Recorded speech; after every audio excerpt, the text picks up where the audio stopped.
Hey, what's up? This is Matt Dietz, and this is Agency Launch. This is the show where I talk about what it's like to be an insurance agency owner. I talk about marketing and staffing and sales and retention.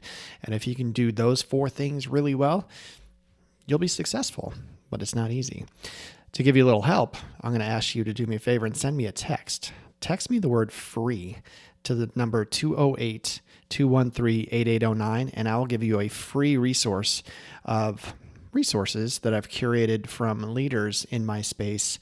And it's full of podcast episodes, YouTube channels, scripts, downloadable assets that you can use to help you. It's loaded. Please just check it out. 208 213 8809. Send me the word free. All right, today I'm going to mix it up a little bit. I had a buddy of mine on the show. His name is Keith Collins II. He is a President's Council level district manager. This is the DM you wish you had, okay? And I wanted to have him on and just talk shop. We're at the beginning of a new year. We've got new goals. We've got aspirations.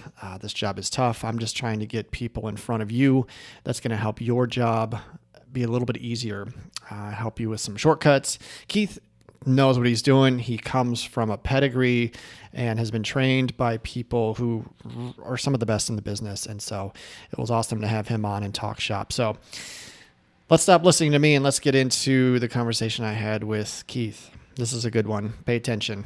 Here we go. All right. Well, I am joined today with my man, Keith Collins. Keith, are you a junior or a second? A second. Yeah, Keith Collins the second. So thanks for coming on, buddy. Thanks for having me. Yeah. All right. Why don't you give me a 60-second, synopsis of you and how you got to be a DM? It all started 32 years ago in a small town called Stillwater, New York. About 20 years old, 21 years old, jumped down to St. Louis. Got to meet Matt Wolk. Got recruited into his district with farmers as producer. Then he introduced me to Mark Lee, where I became an ABC. Loved it. Knew I wanted to do part of the district side. Left farmers for a brief stint. Came back to farmers as an agent. Loved it. Loved everything about it. And then this opportunity came up in Minnesota with a good friend, Kim Ashby. Shout out to her. She kind of on her way out, and this is amazing. She said, "Hey, you need to hire this kid." And I'm like, "Who does that?" So I still thank her to this very day for doing that. Nice. How long were you an agent? So about 2.5 years. How did you like being an agent? I feel like I still am a lot of the time.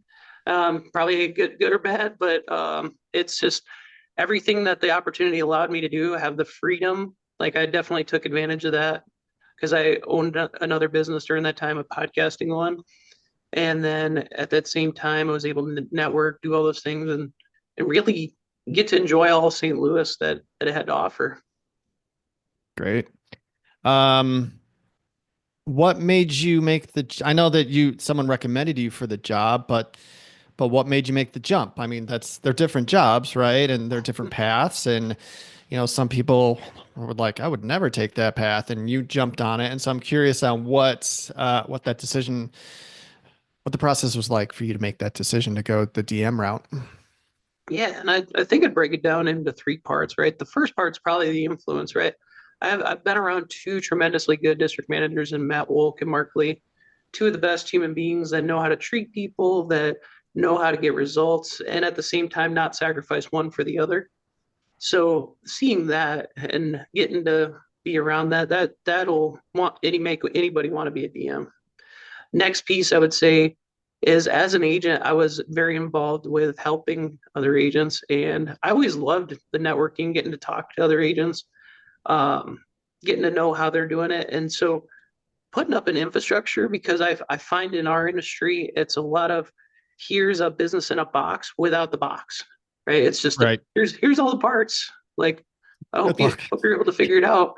I really would like to create a step-by-step or best practices and really be an accountability partner for a lot of my agents that are getting up and going, and even especially the ones that have been taught a certain way, and bring them into the business culture of showing them, hey, here's how you can adapt this and still personalize it. Yeah. That's great. And I know that would be really helpful, to anyone in my chair.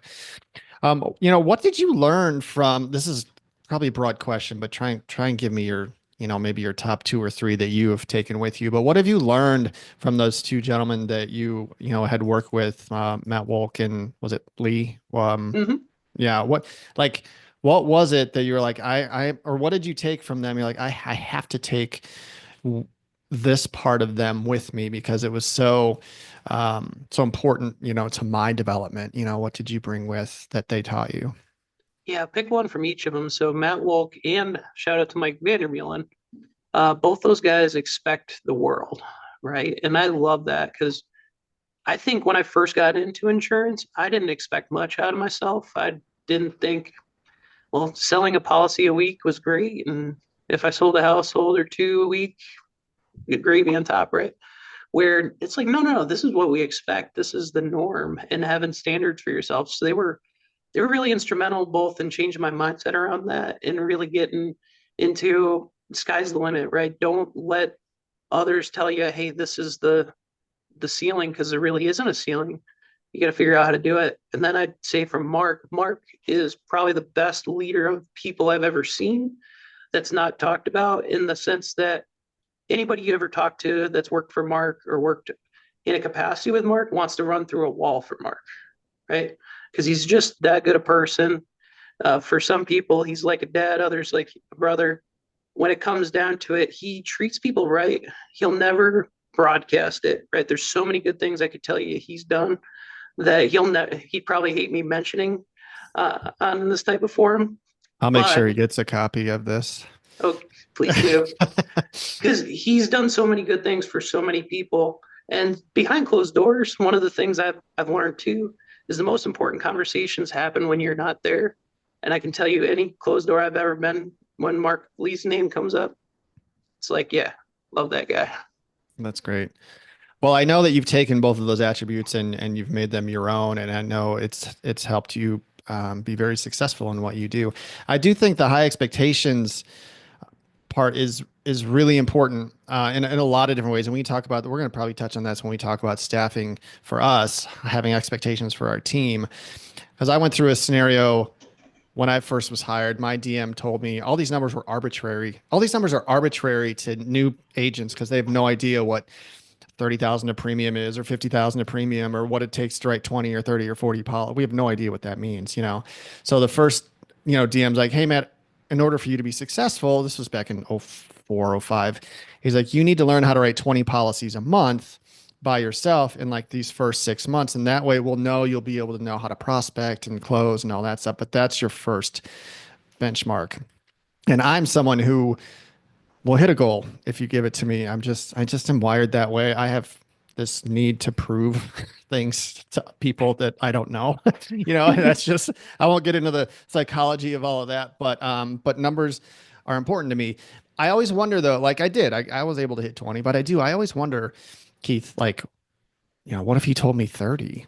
Like, I would have done it. You know what I mean? So I reflect on that and I use that, when I'm helping other agents set their benchmark. Because a lot of times you can hit a number and that becomes your new floor, right? You'll never go less than that. So how do you continue to raise that? I love that, that kind of mentality. So, so let's talk a little bit about, tell me about how long have you been in DM? How big is your district? Where are you? Yeah, we've been in it for 4 years now, seeing a tremendous amount of progress. Thanks. I always like to remind people I don't sell a single policy. The agents that I work with do and their agencies. So it's all them. All the results that you see, it's all them. I don't hire a single producer. It's all them. When it comes down to it, there's 40 agency owners that we have in Minnesota. And one thing I'd love to really point out that a lot of these guys have made progress with is like you were talking about, say 40 policies, 50 policies. There was guys selling a good amount of insurance, but they were working dang hard and selling it themselves where they didn't have systems for it, right? It was always an event and you could write a promo to really help them get going, or you could like send the words of encouragement. But you'd be doing them a disservice if you didn't help them build systems behind it and sustain it. because there's going to be a level of burnout that happens after a while, right? And Yep. helping them create good staffing situations, explaining the ROI behind things. So that way, in 5 years, when things change again, they're not worried about like, oh, I got to make this change. It's like, no, no, my business has to make this change. Right. Yeah. So tell me what you, in your own words, what is your role as a district manager? I view it as an agency partner, as an extension of the agency, because I found many times Jeff Pearson kind of taught me this when I first jumped on. The best way to think of it is a thought partner, because if an agency doesn't eat, then a district doesn't eat, right? Hmm. I mean, those are very symbiotic relationship. So you want to make sure you're establishing good habits on the front end and helping do everything you can to put them in positions to succeed. And I've always thought, okay, how can I make this both easier but also expect more, Yeah. right? And so kind of replicating that over and over. So one thing I think my team is really good at here at the district is I want to expose them to, here's all the greatest agents. Here's a Matt Dietz, right? Here's a Vlad Churchenko. Here's XYZ. And so get all the flavors. So then they can say, hey, X agent, you want to see, here's all the different ways to do it. You can pick and choose from whoever you want and just put something into place. Nice.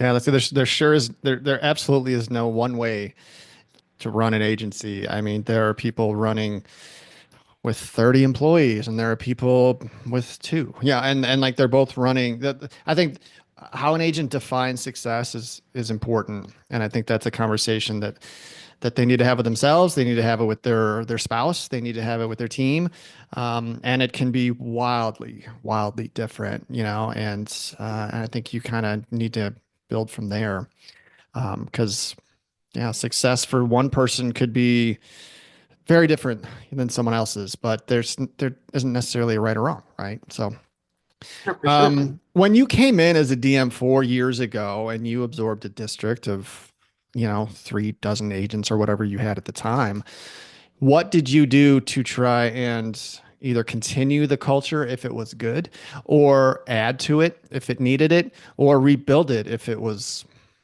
needed it?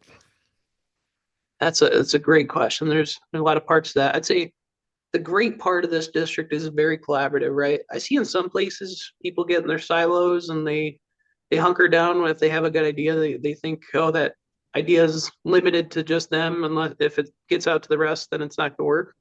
They're very good about sharing, and I love that part of it because it sounds kind of cringy when you say it sometimes, but this culture really had a family atmosphere and still does, in the sense that a lot of them will share ideas, really help each other. Where I think they were struggling was getting that mindset shift from agent to agency owner, Yeah, from getting them to be full-time advisors to full-time owners. And that was something where there was zero point 0.6 staff per person. Get so to their credit, they were able to buy in on learning how to hire somebody. What, like, a lot of them were asking, how do you interview? How do you pay somebody? How do you, like, just these simple things you take for granted sometimes, right? sure. But you got to really show them, because there's no guide to business ownership A to Z. So you want to show them as much as possible on each step of that process. And that's where we really started recording over time. When you see a question, we're going to see it probably 9 other times. Let's make sure we have something we can say, here's 3 ways to do this when it comes Yeah, down to it.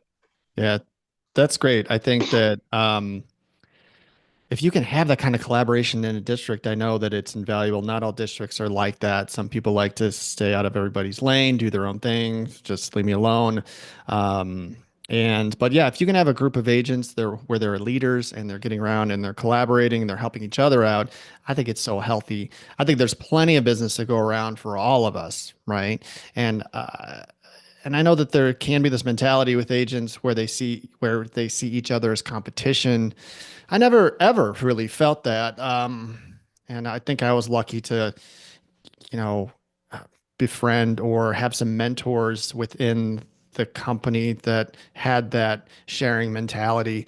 early in my career, and they really led the way to let me understand that it's okay, to share good ideas and to collaborate because there's enough business for everybody. And I wish it was like that everywhere. And I'm glad that you do that. And I hope others follow along the way too, because we can't do it alone, right? We just can't. It's a hard job. So Oh, well, and I give my guys the credit for doing it. I don't take any of that credit. Honestly, what my biggest piece in that is I try to facilitate it. So try to have monthly gatherings or every other month gatherings of like, hey, here's the best opportunities out there for us, what we're doing great and what we're not doing as great at. And here's the best people in our market that are doing it. And kind yeah, of just let them compare notes and ideas. And but yeah, I give them all the credit because I could collaborate with myself all I wanted, and I can impose ideas. It doesn't yeah, work unless there's buy-in there. yeah. How do you get your agents to show up for stuff like that? Well, I'd say the biggest key is I don't. This is probably contrary, but I don't expect it. I don't want anybody there that doesn't want to be there, right? I think there's such a strong arm in other places that I've seen where it's like you're calling every person before every meeting and saying, "Hey, I really need you there." It's like, no, no, I want this meeting to be like, instead of 100 people, I'd rather be the 20 most bought in people where it's just like popcorn's going off the whole time. And it's like, good idea, good idea. And like, you don't have somebody that's against their will. Right. Yeah, yeah, absolutely. Let's talk a little bit about we'll get to staff, but I do want to talk about when what are the good agents doing that the average agents are not? And don't say staffing. So Well, you can add staff. We're going to get into staffing, but I that's the right way to go for sure. But well, let's take it at a macro level first though. I think they're thinking differently, right? Because these guys see the industry where it's moving towards, right? You've seen other companies, other carriers, what it is. And I think so many times when you're at a one man band level, or if you're at a micro level, every piece of business you write super personal, as it should be, right? You want to take care of the client, you want to do that. But then when it cancels or it non renews, or if it, God forbid, underwriting changes and the rate goes up X amount, right? That's like a shot to the heart. It's like, oh, yeah, this is they're it's against me. It's like, no, it's a macro. You got to see the bigger picture on it. And so for those, I give my guys a lot of credit because they see it as the business. And so when an underwriting change comes down, or if they see a rate or a not, like those different things within it, it's not personal, and it makes it that much not easier, but it makes it that much better and more rewarding when they're getting through it. yeah, absolutely. How are I mean, there's so many ways to get business. I think it's how are your agents, your successful agents out marketing and driving the quote numbers that they need to get to write the business that they want to write? There are a lot of ways to do this. Or like I said, there are a lot of different models, but what are some best practices that you've seen that work well for agents? I'm sure that's a question a lot of newer agents are like, how do you find enough people to quote? Like, how do you help agents figure that out? Well, and I think it kind of maneuvers a path. Like I've seen a common path with most our guys in their first, second, third years now. Ooh, sorry. Bless you. But after their first year, I've seen most of them are doing internet leads and they're doing data leads, live transfers. I think they really start seeing, okay, I want some good quality new business. And they put filters on those live transfers in the new business. And then they even get better because they're like, oh, well, I already have this data. Why don't I start asking for referrals? Why don't I X date? Right. And it starts to go, they make more of what they already have, right? And they drill down and go, wow, I have all this at my fingertips already. And they start to leverage more and more. Like what I call, if they have one lead, now they can make that five. And now Yeah, they can grow it into X amount. And I find once that ability happens, man, it clicks really quickly because now it's relationship, it's personal. They've expanded past that transaction, right? Because I call it like it is. Many times, internet leads and live transfers, they are transactions. But sure. if you can transform that transaction and get deeper into the household and you start talking about specialty and what they're doing and really deliver that experience, now you're taking a person that normally would have always just shopped it, most likely, and you're making them a true customer of you. Yeah. Yeah. No, that's smart. Let me ask you this. I was working with some agents recently and, ones that are buying leads and actually trying to lower their spend and maybe to get off buying leads altogether. And they've been buying leads for a long time and they have this database of tens of thousands of leads. And we started talking and I was like, and I asked him, I said, what do you think the difference is between like just a stock internet lead that comes in that you're buying, five, $6,000 worth of every month of these leads, but you've got this bank of 20,000 leads that you've bought over the past 2 or 3 years. So what do you think the difference is between the leads that you've already purchased and the ones that are coming in? And one of the agents was like, not much of a difference. Like these internet leads that come in, you're not really sure what you're getting when you place a call. So I said, well, why? I said, would it make sense to turn your lead spend off altogether and just work the 25,000 leads that you have sitting in a database right now? That would save you $60,000 a year in lead spend, but you still have all these leads. What do you think of that? I love it. I think an agent needs to be self-aware when they're ready. Because if I was talking to you, Matt, I'd be like, oh, Matt knows enough where if I give him cold names or warm names, he can make all these policies, right? Where I think it has to have the right intention and that confidence, right? Because I think a lot of first year, second year agents, they're building their confidence. Right. I think they're like, I know how to spell insurance now, so now they're making progress, right?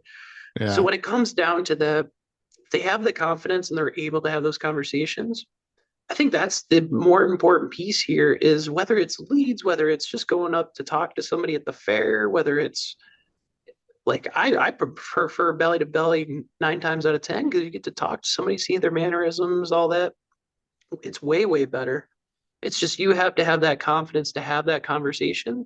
And then Yeah. I think the accountability, kind of like you're saying, there can be 25,000 leads there. There can be 80 people to talk to at the party. Are you willing to force yourself to have 10 new conversations a day? Right. Yeah. That's what it comes down to. Leads, no leads, party, chat room, Facebook, however you're doing it, you got to just be able to have 10 new conversations or how however many you can hold yourself accountable to get the goal that you're wanting. Yeah, I'm glad you said that because that's it's so true. I mean, if you were going to boil it down, to one activity, can you get whatever the number is that's because you can map out how many quotes you need to do to hit whatever number of premium you want to write. I mean, there's a simple equation to figure that out. If you want to write $100,000 worth of premium a month, there's a number of quotes that you need to do to be able to do that. But whatever, so you can reverse engineer whatever you want to write, but are you going to be willing to get the quotes? And sometimes, man, it's like, can you get three quotes a day? And you can be wildly successful, especially if you have three people in your agency, each doing three quotes a day. That's nine a day. It's 45 a month. That's 170 that's 45 a week. It's 170 or so a month. And a closing, you can write 30 households. You can write, that's 80 policies a month by doing three quotes a day with three people. So I just tell them to focus on that one number, the number three. Can you get three a day? And like, if you can really just strip everything else away, go get me three quotes today. That can really be that simple if you take a linear mathematical, approach to this job, which has been good for me. That kind of thought process is good for me. But the hard work is, can you find three people to quote? That's where the gap Mm-hmm. is, right? There are agents that might know this, but can't get the three a day. I mean, Oh, yeah. that's the gap. Like, are you willing to do that work or not? And like the math and the effort does not lie, because if you didn't get three a day, you're not going to hit your numbers. Like that math it's undefeated. You have to do that stuff to succeed. So, um, Well, and I'm oh, go sure ahead. you probably appreciate this too, because it goes back to marketing, right? And I'm somewhat a nihilist in the marketing arena because I always take whatever a marketer presents me and I cut it in half and then I cut it in half again and I say that's the results I'm probably going to get out of it, right? So Yeah. if you can mix and match whatever marketing you need to get to those 3 a day, like you're saying, that's huge. Yeah, absolutely. There are some new laws and rules that are coming across with like texting rules and the TCPA and stuff like that. What's your take on that? Do you think that's going to change some people's systems? Do you think that might make that process a little bit harder or more expensive? Or like, do you have any, it's just starting. So do you have any sense? What are you telling your agents? No, what do you think of that? What's coming? I think that there's going to be a lot of bouncing balls to follow because I think the cost per lead is going to go up, right? I also think there's going to be less available because of the way they have to generate them. So you're going to see a proportionate amount of less volume. That being said, with contact rates on data leads, you're going to see that go up probably. If you remember 10, 15 years ago, like when you called somebody, you usually expected half the time that person to answer and that person to be that person. I would imagine we probably see that again. So what I would forecast, if you will, from my opinion, I would say that we see a lower cost per acquisition of customer, but you're spending more per lead on the front end, right? And so I think the smart ones will really double down on it and buy more because they know, hey, I'm going to get that much more out of it. It's a more quality product. But at the same time, I would imagine that's kind of squeezes out some of the more casual lead buyers, if you will. And I think you're going to see a need for more community-based marketing, more direct mail, some pivots, right? But I Hmm. also know that those prices are probably going to go up as well proportionately because you're seeing the same people that are dipping out of one market going to the other. And just being able to, again, it probably sounds cliche now, but get to your 3 conversations a day and being able to track that. Yeah. So you think the lead spend is going to go up, but you think that like the conversation ratio might increase? I think so. Like if you're only selling it to one person, I mean, the one of the biggest complaints that I got, and when I was an agent, this was definitely the case, is I would call the lead and they'd be like, "You're the 30th person to reach me Right. without fail," right? Even Yep. sometimes on transfers that would happen, and I'd be like, "What the heck's going on?" Hmm. Uh, Long story short, I think you're going to get that 1-to-1 now, where they haven't shopped 20 places, and I might be naive in thinking that maybe it's a little bit lighter, but I think that'll make for such better conversation for that person actually investing in that lead. But I also know that not everybody can afford a ton of lead spend. So those people that were casually buying them, I think they're going to have to pivot out to other things. But they're long story short, they're probably going to have to double down on something else. Yeah. Yeah. Well, it'll be interesting. I know it's a pretty big change. When I first came online as an agent back in like 0405, I remember sitting in a meeting with my district manager, and he said, "All right, everyone, things are going to change. The way that we've done business the past 50 years are going to change." He says, "There's this new thing. It's called the do not call list, and at some point in time, we're not going to be able to cold call, you know, and." I took that to heart and I was like, all right, well, I'm going to trust this guy, you know, and so I might have cold called for like 2 weeks because I think back then cold calling for me and internet leads for me at a time because I didn't like that. I didn't like doing it that way. I didn't like cold calling. Nobody really does, but um, I wanted to use that as a means to an end. I said I want to do this just as long as I have to, which means I'm going to have to find other ways to get business so that I can sunset, you know, this portion of my marketing program because I don't like doing that. I don't want to do that anymore. I'll do it until I don't have to anymore. And that was my mindset. So I had to build, like you said, I had to build other systems to drive business so I can stop doing this kind of work. And I remember that conversation. It really changed the way that I did business. I was, I'm not going to do it at all. If it's going to go away, why start building it? Now, the do not call list isn't, it's not necessarily something that the government cracks down on. I think we all get plenty of calls that we should. I'm on the do not call list. I get calls every day, but still, we want to do things that are legal and moral and ethical. And I don't call people, we shouldn't be calling people on the do not call list anyway. But so, yeah, I feel like that's something, I feel like we're at that pivot point again where we can't be we're not supposed to be texting people that we don't have consent with. So let's find other ways to get business, right? Well, and I think that's going to lead into like a renaissance of soft skills. I was talking to Jessica, my ADM here, about it at the airport the other day with an agent, and like you see so much of the next generations kind of lacking in soft skills of being able to drum up a conversation, being able to pivot, being able to just normal things that salespeople take for granted. And if you're able to teach those to a person, and that's where I like starting off on the coldest stuff possible, right? Whether it's a complete stranger or that, and saying, here, if you can handle this conversation, now when you go to a warmer conversation, you're going to feel much more comfortable, Right. No, that's smart. right?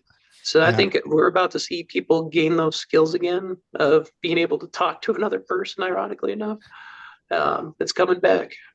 Yeah. So many of the younger generation have grown up communicating via text. I mean, I have two teenagers at home, and they have a lot of quote unquote conversations with their friends or other people via text. And there are some conversations that you should not have over text, right? For me, texting should be like, what time do you want to meet? Where are we meeting? And just like trading simple information back and forth, not emotionally charged things. And sales can be, an emotional conversation. And this younger generation is like they're dating over text and they're having real conversations over text and they're breaking up over it. It's just Yeah. words on a screen are like the studies show, like 10% of communication. The other 90% is tone and body language, right? And so like so like you said, soft skills are the tone and the body language, and the words that we use are all that mixed together is how you're going to become a good, a really good communicator. And so if you're just doing it at 10%, you're leaving a lot on the table, right? And so, well, yeah, I think you make a great point. Bringing back those soft skills are going to be something that you might be teaching some people for the first time. You know, you've never had to do that before. So let's talk about staff. I know that's something that you wanted to get to. Staff is the most important part of an agency through my lens. Um, I have, I've had a wonderful staff for 7 years, and they have made my life incredibly easy, or easier. They allow me to do the things that I'm good at, the thing the agency needs. And they do the stuff that I don't want to do and some of the things that I am not good at. But um, staff is also one of the hardest parts of our job. So it's hard to build a staff, and then you got to train them up and get them doing the things that you need them to be doing. So, what are some things that let's talk about onboarding new staff members. Okay. So Mhm. whether it's let's say onboarding a producer. Okay. Let's onboard a producer. What's the, how do you set good expectations for a producer? And then how do you get them to a place where they're able to hit those numbers? Yeah, I think it really starts with the moment you started talking to that producer in the interview, Hmm. because I like to say that I scare more people out of this than into this, because I'd say it's going to be hard. You're going to work half days, 7 to 7 or 8 day, and I joke with them. And when somebody doesn't flinch at that, it's like, okay, this person's a little bit different, because it's much like I teach people how to do IUL presentations, and it usually goes from, okay, this costs too much to how much can I put into this. Same concept here is like, oh, I have to work how many hours to how many hours can I work, or like what can I put into this and I can make how much, and like you start to see the light bulb click. So I'd say definitely vet on the front end. That's number one before you've even started onboarding. Number two is have a system, right? If it's not repeatable and you're not really playing to somebody's strengths by having, whether it's a marketing system set up, whether it's a CRM, any host of things, right? Because there's VoIP, um, just call recordings, any number of things you can do to put safety nets in place and make sure you're supporting them, training them the right way. I would say definitely put some pressure there, right? You got to have expectations high, but you also got to expect your agency to rise to the journey too, because would you expect to win the war if you ever didn't arm your soldiers, right? Probably not. You just send them Yeah. all out, and yeah, you have a ton of people, but that's not going to get the job done. If you put them in right spots with marketing, the training, you're in a good spot. Yeah. All right. So when it comes to onboarding sales producers, I agree with you 100%. Like setting expectations in the interview is something I learned to do a while ago because I don't want anybody surprised when they show up for work on the first day and you drop a number on them and say, "Hey, oh, by the way, I'm expecting you to produce this much premium every month." Like that has to be laid out in the interview so there's no surprise. I think you have to do that. And it has to almost be an agreed upon number. Like this is your number. Okay. How's that sound to Mhm. you? And you need buy-in on both ends. You don't want a producer to be like, "Well, I think I can do that." You want them to be like, "Absolutely, I can do that." But any advice you can give to agents who are in the hiring process on how to determine through the interview process as best as you can, like if this person can sell or not? It's the biggest X factor. It's the toughest thing for us to do is really figure out, can this person sitting on the other side of my desk really sell, or are they just telling me that they can sell? Do you have any tricks there where you can kind of get to the meat of that? Yeah, there's two things we've seen that really up our success ratio. The first is setting a deadline on the licensing, right? Because the licensing is our barrier to entry in our industry. Hmm. And we have deadlines to hit every month, call it like it is, right? Well, in every sales organization, you're going to have a deadline or else it's just a perpetual, maybe they'll sell someday. So if they meet that deadline, that tells me there's something there first off. And we have our requirements in our state for licensing. So that means they are required to put a certain amount in by a certain time. Now, I know some states are different. You can just show up to take the test or whatever have you. But when it comes down to that, that's one thing that really helps us. Another piece that really helps us, especially if they're protege, is tell me where you want to be in 5 years, right? So I can know what's in it for them. Because if you can shape that whole experience around them and they're trying to become a partner in your agency, they're trying to become their own agent, they're trying to, maybe they want to manage a team within your agency. Whatever it is, if you show them, like, hey, here's how I'll help you get there, they will run that much harder and that much faster for you because they know you have their best interest as well. So that's the other piece too, from an agent standpoint, is as many vetting questions as you ask. Also ask what's in it for them, so that way you Yep. can have that like geared for them and show them the career pathway. Because without progression, even your best producers, you won't want there 2 3 years from now because they haven't progressed, they haven't grown with you. Maybe Right. they're still selling the same 30 40,000 they did 2 years ago. Yeah. Yeah. No, that's good. How about holding one of the things that agents have a hard time with, I did early in my career, and I still sometimes struggle a little bit, is holding your team accountable, period. So when it comes to producers, it's easy. There's one metric that I care about, and it's premium. Okay. Can you write the premium that's all I care about? Like I tell my producers, I'm like, my mood is is directly connected to the premium that you write. I'm like, you want me to be in a good mood? Like hit your numbers, right? That's going to make me happy. Um, but when they don't, you know, how do you hold them accountable? A lot of agents struggle with that because it's a hard conversation. There's fear involved. You don't want to hurt somebody's feelings, but they're expected to do a job with a measurable expectation. And when they're not hitting it, what are some ways that you can help an agent understand, how to breach that conversation, how to have that conversation, and how to get them to perform, at the level we need them to perform, or it's over. It's a great question, and I really root it down to the day, and that might be um, sound crazy, but I always go quotes per day, right? Because I'm like you, and it brings me back to one of my favorite insurance jokes. Insurance people, why are we so good? Why are we such good lovers? We're premium lovers. When it comes down to it, right? But quotes per day will get you. They're kind of your lead measure, and I'm big on having morning meetings, right? So you can share the KPIs. And you can get out ahead of those things, because if somebody didn't sell the amount of premium in a month, in 2 months, that they weren't supposed to. We're already a month or two behind the ball in building those habits, building the right cadence, right? So, but if I know day to day, it's like, hey, Joey, you had two quotes yesterday. Like, where was your third household conversation? And it's like, and you start seeing a pattern, or versus like, okay, one day you saw one quote, but then the next day you saw five quotes, and it's just keeping them in consistency. But if you root it down to the day and you keep it, I'd say impersonal but accountable to that metric each day, it goes much smoother than if you're going out after the fact. My wife had a good analogy for it the other day because we were talking about this. And it's almost like if you're yelling at a kid because they're making too much noise, but you're to that point where you're like, I'm over the top. Heck, stop it or stop it right now.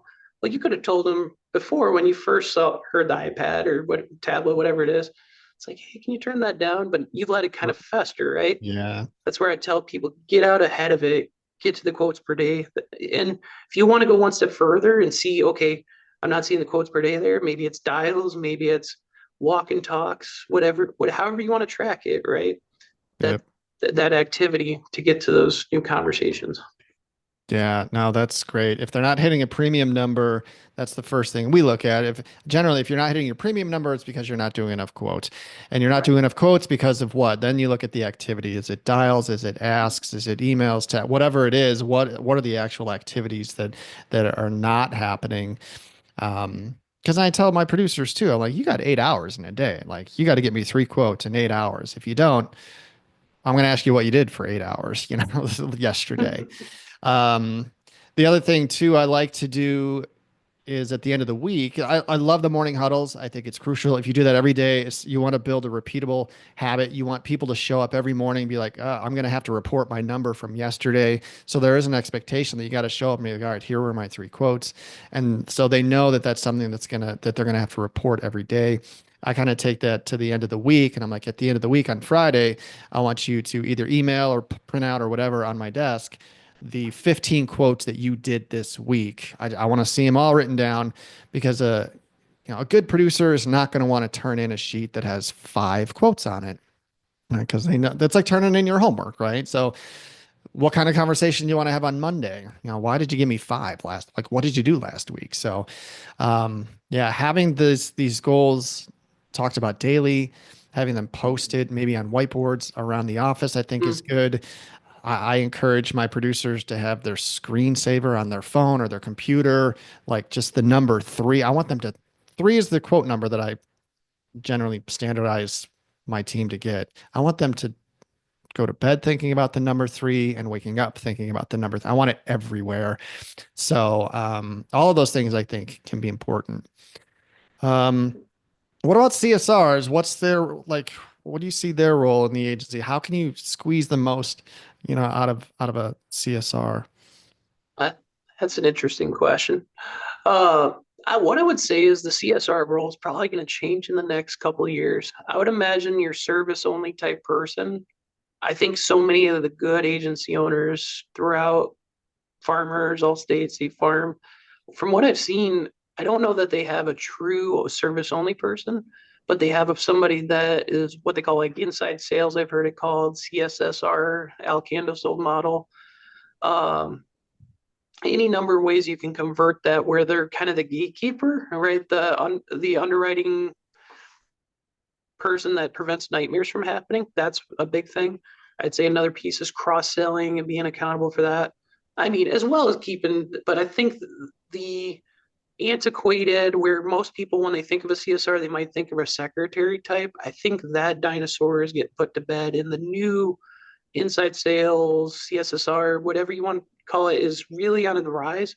Into that credit too, I would say remote is probably going to be a dominant force in that position. Like if I'm watching the tea leaves, the reason I say that is I've seen so many successfully do it. And like I used to, when I was an agent, I used to hate remote. There was only one person I trusted to be remote, and she did great. And I'm like, okay, but it's not for everybody. I've seen people systematize it so well. I've been so impressed and learned so much from it. Where if you have a professional office space, instead of letting them like work from Starbucks one day and work from sandwich shop the next day and the beach the next day, no, it's like we need a professional workspace. You need system just like they would be in an office, just without the travel, right? Yeah.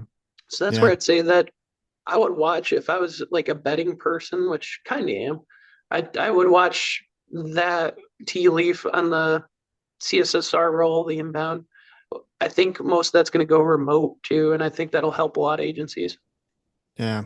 Oh, that's good. I had a in-office CSR who was the best I ever had. I was giving her her annual review and just loving up on her. I was giving her a raise. I'm like, I had nothing bad to say. Like she just crushes it for me. And she goes, Matt, I'm moving to North Carolina like in 6 weeks or something like that. And I was just, that happens to all of us at some point in our career. We get Mm-hmm. the we get the announcement that they're quitting and it just comes out of nowhere. And um, but this was post COVID. It was 22, and I probably wouldn't have thought this before COVID. I may have, but maybe not. And I said, "Hey, do you?" And she goes, "If there's any other farmers agents, in North Carolina that you know of, you know, I was like, no, I'm It's like like, an you're still gonna work for me, right? And she was like, I was hoping you would say that. Anyway, I sent her back to North Carolina with her phone and her computer, and she just plugged everything in. And it's been over 2 years at this point, and it's worked flawlessly. Like we do not get a lot of foot traffic. Most of my book does not even know she's gone. She still answers the phone at first. All of her communication is email, text, and phone anyway. Nobody even knows that she's gone. People come in 2 years later and they're like, "Where's Meg?" I'm like, "She moved 2 years ago." And they're like, "Oh my God, I just talked to her yesterday." I'm like, this is the world we live in, right? And so it's totally possible. It's not anything that I may have done 10 years ago, but we live in a day and age where you can do that. I was lucky to have her for 3 years in house, so I could train her up and and get her to where she needs to go. But it's been great. One thing about the CSR position that I just want to say real quick is that I think a lot of agents underutilize them. I think there are a lot of things that CSRs can do that agents don't even think that they can do. That's not their fault. They may have not just thought farther outside of the box. My CSR does everything, like everything. Like I have her quote commercial policies for me. I have her communicate with my underwriters at commercial. I'll have her call life and push things forward. I'll have her talk to a claims adjusters about coverage. You know, she does so much more than just answer the phone and send out certs and take billing. And like she will do quotes, she will close business. She can quote up commercial, workers' comp. She'll quote up life. She does everything. And I can call her and ask her to do anything and she'll do it. Sometimes I have to tell her the questions to ask. Make sure you ask this question. And if they answer this way, then ask this follow-up question. But over time, she has learned how to do so much. And I just want to challenge other agents out there.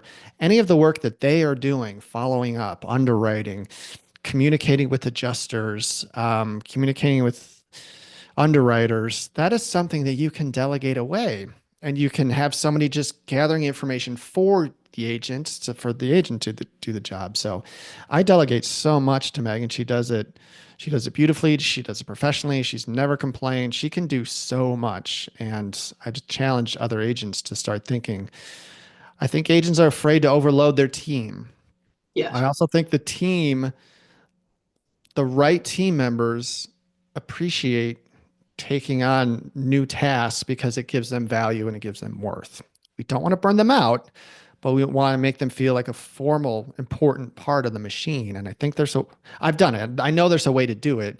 I think a lot of agents are a little leery of burning them out or asking them to do too much, but the right person can do it all, and so that's what I encourage, agents to do. And it's when you've got the right team in the right place doing the right job, it's so much fun.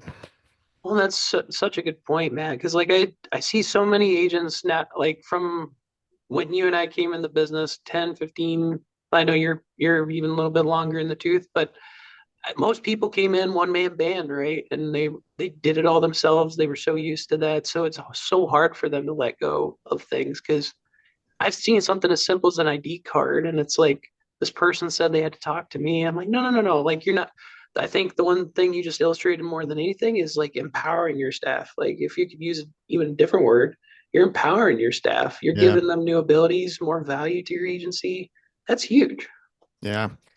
Yeah. I think, and if you can train your clients to go to your team for help, and it took some time to do that, but Keith, nobody, nobody calls and asks for me anymore. And it is a dream. They all call Meg, hey, Meg, I need help with this. And Meg has done such a good job. I tell Meg, like, her job is to protect my time, and she takes that very, like, so I never get, telemarketers don't get through to me. If a client calls for me, she just totally intercepts it and she's like, well, he's busy right now. What can I do for you? And they know over time that Meg can do everything that I can do. Now, that's not to say I won't talk to my clients or I'm not there for my clients. Of course I am. But our time is such an important resource that if you can protect it, you can run your business more efficiently and you can grow faster and you can meet more people and you can do the things that you need to do. Um, so again, I would encourage trying to train your clients. You've built a team to do specific things. It's like when you're running a restaurant. If you run a restaurant and people are coming to eat at your space, people are going to praise the chef. People may praise the maitre d' or the wait staff. They don't know the owner of the restaurant, right? And so it's it's an analogy that I kind of like. No one asks for the owner of the restaurant. They want to praise the chef. But the owner was the one that was responsible for hiring the chef and hiring the team and doing all of that. So it's been a healthy way for me to look at my role, you know. No, it's a great way. Yeah. Is there anything else you want to talk about staffing that you think is important for agents to know? Yes. I'd say I'm always asking for two things, and it's more and better. And better is always like your training and your supporting, right? I'd say the more taboo thing to talk about would be you need more, right? No matter how many you think you have less than that. Because when people get, as you're, especially for those that are first starting out in this process, when you get people to agree to the job, and I don't know what it is, whether it's always been this way or it just happened this past 10, 15 years, people ghost. Like people will just stop studying and this is after they've agreed to come on. There's people that will get through the licensing, then they get told their first no, and they go, wow, this is completely different than what I thought, Right. right? So I can't harp enough on having that pipeline always be robust, even after you feel comfortable. I've always loved the hire in bunches because you can train in bunches too. And there's hmm a camaraderie that comes through, right? There's hmm that you're together, you get to know that person's going through the same experience. And God forbid if something does go wrong with one, now you at least have another while you're maintaining that search. And I've always taken that philosophy, better safe than sorry, if you will. Um, just because I've seen it play out hundreds of times, and now within the last 4 years, I have hundreds of stories for new agents to go, look, here, go talk to Josh or go talk to Mike on here's what happens. And they get the picture pretty quickly. Yeah. No, I agree. If you can hire two people at a time, there's so much that can work right. The math in my mind has always been like, one out of every two people you hire aren't going to make it anyway. That's just kind of been the math that I've seen in my career. I think my hiring process has gotten a little bit better where I think my success rate I'm hiring right now. And so we'll see how my numbers shake out. But yeah, if you can bring two people on and they can learn together, they'll each bring different strengths and different weaknesses. You can teach them together, but they can also teach each other. If they can have and share successes together, root for each other, be there for each other, support each other. If you can build that kind of culture and mentality in your office, it can be invaluable. You don't want them competing against each other in a way that's detrimental. Um, but you know, healthy competition is great, but you want somebody doing a really good job and the other person being like, oh man, that was great. How did you do that? And then they can learn and they can even learn quicker and faster that way. So same thing. Like I grew up when I was an agent and I worked out of the district office for like almost 2 years and there were like 5 agents in there. And so it was just this group of agents. We were all just a bunch of idiots trying to figure it out together, but it was great. Like that energy was really good for me. I didn't feel like I was alone. I felt like there were other people trying to succeed as well. And if anybody did something right, I'd want to know how they did it. And so we were sharing best practices and how did you do that? Where did you find them? And it was really, really healthy for me. And I think if you can build that in your agency, everybody wins, So, and plus it'll weed out some of the people that aren't supposed to be that you were wrong about. Some of those people will self-select out. And that's just something that comes with, there's some blind spots that none of us can really see. You never know what you're going to get on day one when they punch the clock, so you hope for the best. 100%. Do what you can and you hope for the best. Yeah, no, and that's where having choices over predicaments is much better. Right. All right, buddy. Well, our time is about up. You got anything else you wanna share? That's I know you have some goals with your district. What are some things you're trying to do this year? Oh man, hey, it sounds audacious. We're trying to get 30 new launches this year, 96 protege appointments, and 250 producer appointments. Those are the three big ones for our district, and they sound crazy and they've I never love been it. done before, but like that's why we want to do them. And I always like to usually start and end on gratitude too. So first, I want to thank you for having me, and Of like course. this has been a lot of fun, and like even getting to know you a little bit more in our connection with Zach. Shout out Zach. What's up, Zach? Uh, but yeah, and then like I guess the best way to say this too is like I've been reflecting a lot lately too. So I want to like give a great deal of gratitude for people during my like farmer's career. It's been really interesting to see it grow, and I don't know that I give enough gratitude all the time to the part because I'm always like probably like you. I'm always focused on the future. What's next? What's next? But definitely this past few weeks have helped me center on that and be grateful for a lot of good things.